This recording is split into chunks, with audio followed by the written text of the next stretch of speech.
Welcome to Phase 1 of the Youth Athletic Development Programme.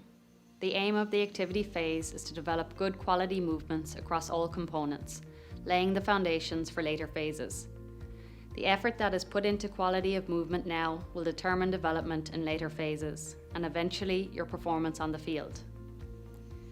This phase will last 4 weeks, with between 3 and 4 sessions per week. The number of sessions per week will be determined by the ability and time commitments of each player.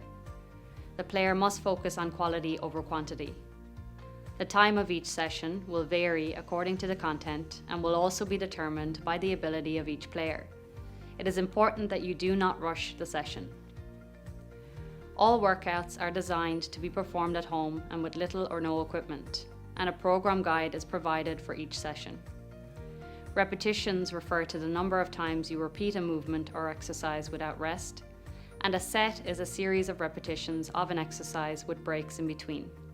Demonstration videos, which include key coaching points, have been provided for each exercise, and players should use these videos to practice good form. If possible, have someone monitor and guide your movements based on those demonstrated in the videos. Don't worry about completing the prescribed repetitions or time. For example, if you can perform an exercise with good quality movement for 4 repetitions, just complete 4, and next time aim for 5. Exercise progressions are introduced in weeks 3 and 4. However, if the player is not ready to progress a particular exercise, they can continue to practice those outlined in weeks 1 and 2 until they are ready to progress. It is important that players master the basic movement of an exercise before progressing to advanced variations. Again, highlighting the importance of building strong movement foundations. This phase includes 2 athletic development sessions and 2 options for cardiovascular endurance development. Each athletic development session for this phase will include a stability and mobility unit, which is used as a warm-up, a speed unit, a strength and power unit, and a cool-down. The stability and mobility unit involves a series of exercises designed to prepare the body, not only for the session ahead, but also for the movement demands of the sport. The speed unit introduces the mechanics of speed, including linear speed mechanics, acceleration mechanics, deceleration mechanics, and change of direction mechanics, all of which are important for participation in Gaelic games. The strength and power unit introduces a range of exercises which promote balance of strength in the body. And finally, the cool down involves a series of stretches which will help return the body to its pre-exercise state and kickstart recovery. Each athletic development session will take between 45 minutes and 1 hour to complete. This will be determined by the ability of the individual. Cardiovascular endurance sessions for this phase include 2 different options. The running session incorporates the basic skills of Gaelic games and requires an outdoor running space of at least 30 metres.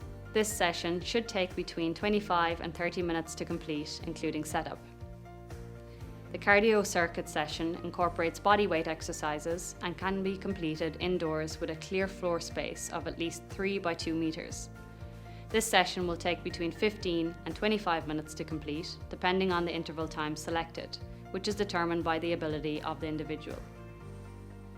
The ability of the individual will also determine the number of cardiovascular sessions completed in a week, with the option of completing 1 or 2. It is recommended that the player alternates between running and circuit sessions. However, if an outdoor area with adequate running space is not available, the player can choose to just complete the circuit. Here is what your week of sessions might look like. All players should attempt to complete all 3 sessions as outlined in option 1, completing 2 athletic development sessions and 1 cardiovascular endurance session of your choice. Should physical ability, energy levels, and time allow, option 2 may be selected, completing 2 athletic development sessions and 2 cardiovascular endurance sessions. The main elements of your schedule must ensure you allow time for adaptation between training units. Days where no session is scheduled should be used as a rest day. However, light practice of technical game skills is encouraged. Key points to remember for Phase 1. The content of the program is determined by the physical ability of each player. Use regressions and progressions where necessary and select suitable workloads. The program gradually progresses to become more challenging. Ease into the program and only progress if ability allows. Remember that the emphasis of this phase is developing good quality movements. Follow the program guide and demonstration videos closely and seek advice if needed.